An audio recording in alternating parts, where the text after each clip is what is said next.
membacakan hasil kerja kelompok kami yang berjudul trigonometri.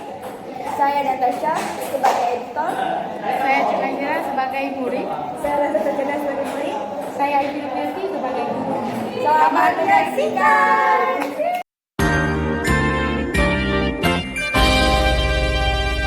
Ada yang tahu apa itu trigonometri? Enggak, Bu. Trigonometri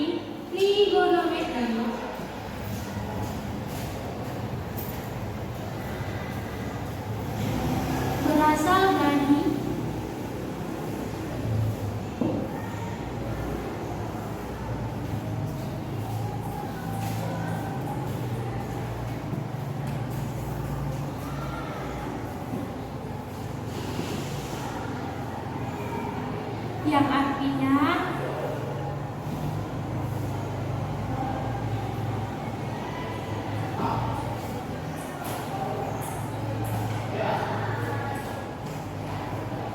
yang artinya mengukur.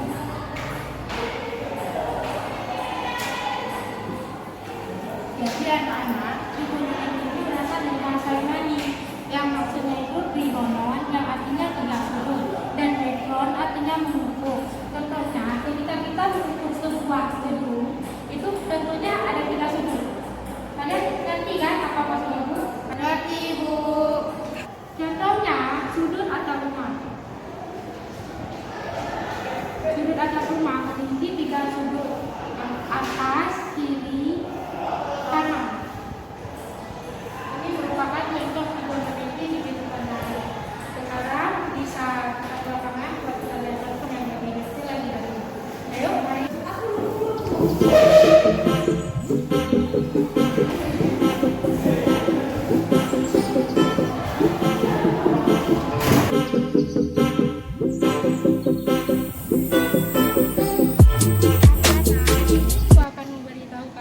Contoh trigonometri di kehidupan sehari-hari bisa kita jumpai di lapangan basket ini.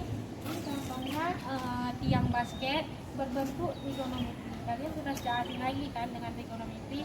Contohnya gedung sekolah jika sekolah juga berbentuk trigonometri. Dari kelompok kami, Jika ada salah, kami mohon maaf karena kami masih dalam belajar. Wabillahi taufiq wal hidayah. Assalamualaikum.